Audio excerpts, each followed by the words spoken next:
Don't watch this alone, part 81. Have you ever opened your eyes in the middle of the night and realized you couldn't move a single muscle? You try to scream, but your voice is trapped inside your chest. So the room feels heavy. The air is thick, and suddenly you sense that something is there with you. Shadow a figure, standing by the corner of your bed, watching, waiting. Your heart races, your mind screams, but your body is frozen. Was it just a dream? Or did you just cross into a darker reality that science still struggles to explain? This terrifying moment is what millions around the world call sleep paralysis. Some describe it as the scariest experience of their lives. Others believe it is a gateway to hidden dimensions. And for centuries, religions and cultures have linked it to demons, spirits, and supernatural visitors. But what is it really? Is it just the brain misfiring while we sleep? Or are we being pulled into something far beyond human understanding? Before we dive into the science and the spiritual mysteries, I want to ask you, have you ever gone through this yourself? Did you feel a dark weight on your chest? Did you see a shadow figure or hear whispers in your ear while you lay frozen? And most importantly, do you believe it was just your mind or something else? Share your experience in the comments below, because tonight we're going to explore every angle of this phenomenon: science, psychology, religion, and the chilling stories that make people believe sleep paralysis is more than just biology. Sleep paralysis is one of the strangest intersections between neuroscience and human experience. To understand it, we need to begin with what happens when we sleep. During the night, our brain cycles through different stages of sleep. One of the most important is called REM sleep, or rapid eye movement sleep. This is the stage where we dream the most vividly. Our brain is extremely active, but our body is paralyzed. This paralysis is actually a protective mechanism, prevents us from acting out our dreams. Imagine if you were dreaming of running without this natural paralysis. Your body would actually try to run while lying in bed. But sometimes this mechanism malfunctions. You wake up while your body is still paralyzed. Your brain is conscious enough to be aware of the room around you, but your muscles are locked. That's when sleep paralysis happens. The scientific explanation is simple. Your mind wakes up before your body does, yet the experience is anything but simple. Along with the inability to move, many people report terrifying hallucinations, dark figures standing over them. The feeling of pressure on the chest, sounds of whispers, or even voices calling their name. Neurologists call these hypnagogic hallucinations, and they are the result of your brain blending dream imagery with waking reality. In other words, your mind is still half in a dream and half awake.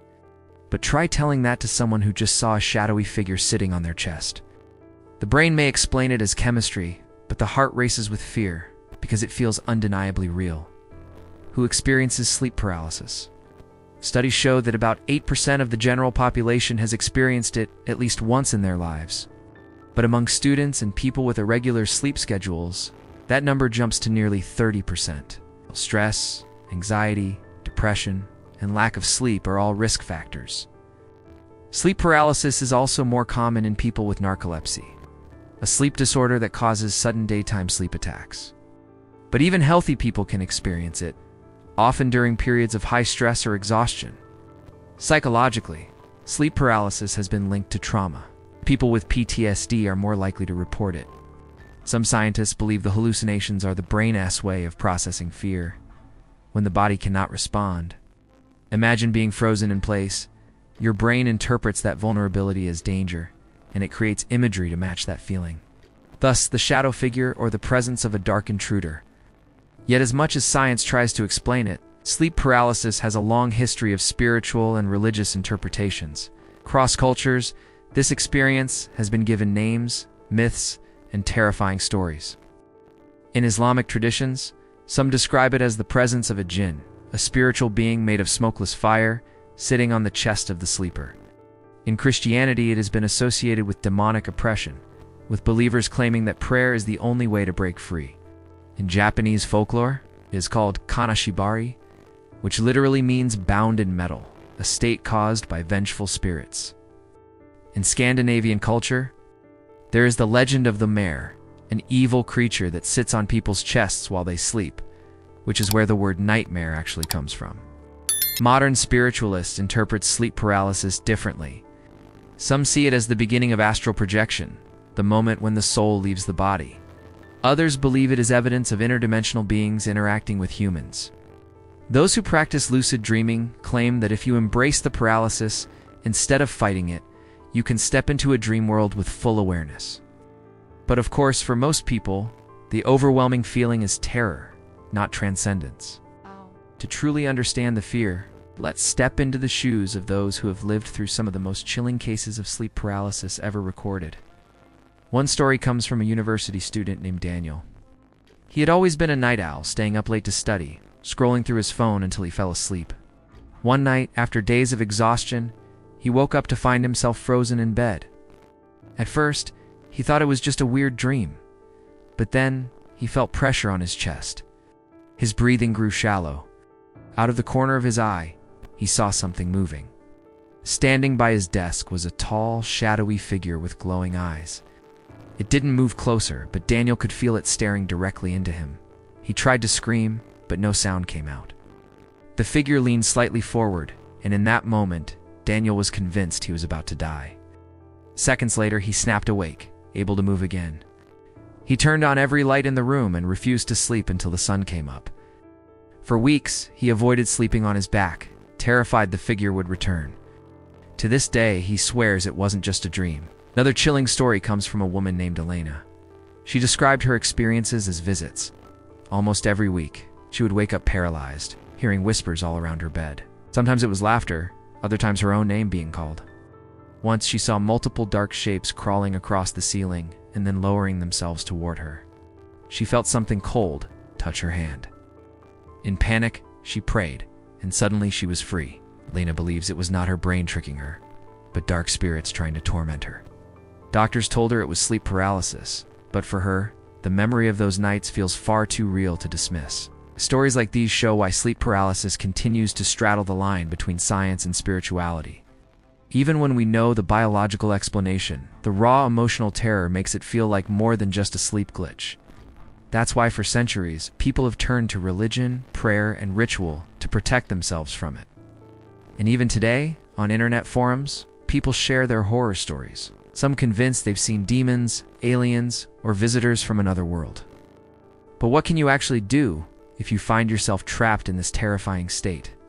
First, science suggests practical steps to reduce the chances of sleep paralysis. Maintaining a regular sleep schedule is crucial. Sleep deprivation is one of the biggest triggers, so making sure you get enough rest can reduce episodes. Avoid sleeping on your back, as this position is most commonly linked with paralysis experiences.